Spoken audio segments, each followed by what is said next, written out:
Barangay Dayas, Cordova, over.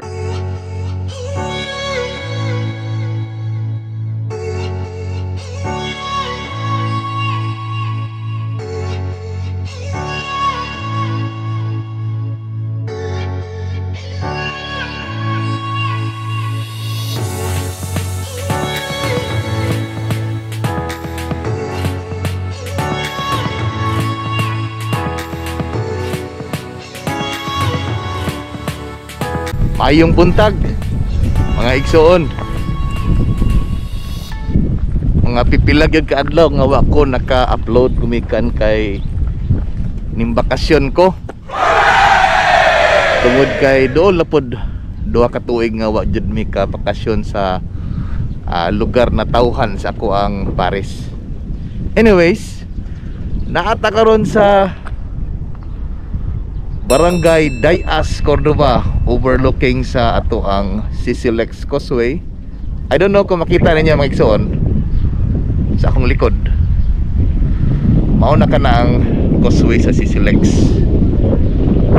Tara atong tanawon kung sa mga kasibugan sa maong construction sa Cclex Causeway.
So karon mga igsoon, balhin na punta dito sa Barangay Bangbang aron makakita na punta dito sa unsay mga kabaguhan sa may toll plaza padung gyud ngadto sa Pilipog.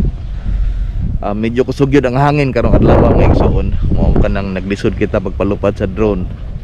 Apan okay ra, at least nahuman na nato tong padung dito sa main bridge kay mao man toy parte sa MACTAN channel nga medyo kusog-kusog yun ang hangin karong adlaw. By the way mga igsoon, makita na ko ninyo ang sa palibot nari na diya mga igsoon mo ko ng 10,000 roses. Kita ninyo na yung inhas dire. Mauna ka na ang Dayas part sa Causeway.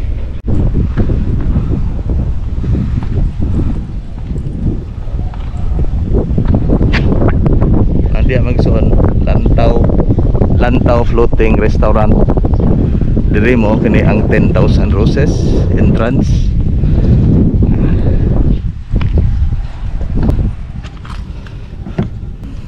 Karong adlaw mga igsoon atong lilion pagbalik ang kasibugan sa maong gihimo nga toll plaza sa Cclex.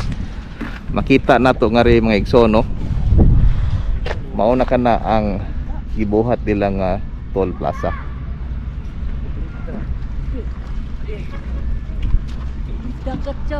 Mao kini ang low height bridge. Mao kini lang gibuhat aron makalusot ang atong mga igsoon nga mangingisda.